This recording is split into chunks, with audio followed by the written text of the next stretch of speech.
Hej och välkomna, mitt namn är Sven Usling och då ska jag prata om Beaster Day. Here Comes Peter Cottonhell. En amerikansk lågbudgetskräckis från 2014. Och med lågbudget menar jag lågbudget. Jag tror inte riktigt ni förstår hur låg budget. Men bara kolla här på filmens monster. Japp, det är den nivån vi pratar om. Filmen handlar om ett stort monster som ränner runt och dödar folk.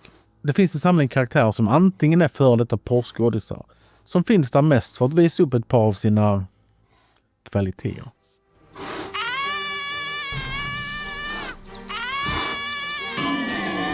Det finns också vissa andra som mest är där för att dö.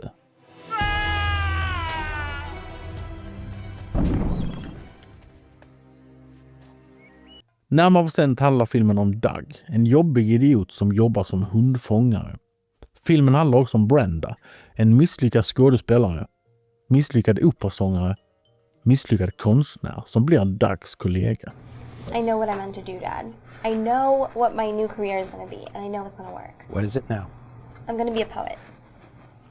You're already a failed actress, a failed opera singer, a failed painter, and now you want to be a failed poet. Det finns också en borgmästare som mest gillar att röka på och ta dumma beslut. Mayor! Hey, Mayor! What? Can't you see I'm busy mayoring here, man? It's about the stop sign on Main Street. Yeah, what about it? We don't have one, and we really need one.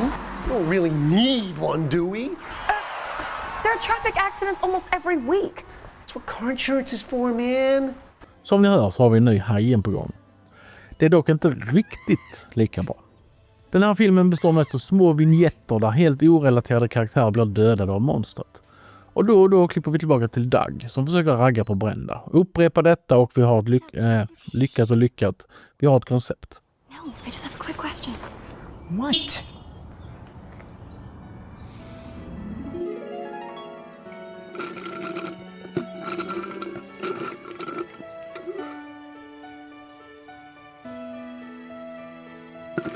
Till skillnad från många liknande filmer så försöker de vara roliga, vilket fungerar ibland. Och även när det inte fungerar så är humor så pass dum att man himlar med ögonen. Även det dåligt gjorda monstret är rätt kul att titta på. Men som vanligt med den här typen av filmer så blir det till slut tråkigt. Filmen lyckas hålla intresset uppe i cirka 50 minuter, alltså längden på en längre kortfilm. Synd bara att det då är 30 minuter kvar. Karaktären är inte tillräckligt intressant av att hålla upp intresset. Och man får heller inga förklaringar av var monstret ens kommer ifrån. Eller vem Peter Cottonhell är. Och varför.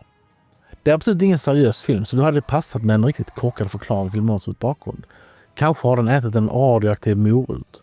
Eller att en vetenskapsman har blivit biten av en radioaktiv kanin. Eller kanske det var vetenskapsmannen som var radioaktiv. Det ska dock sägas att designen på monstret är ganska häftig. Visst, den rör sig som en åderförkalkad gubbe. Men den ser faktiskt smått läskig ut. Speciellt ansiktet.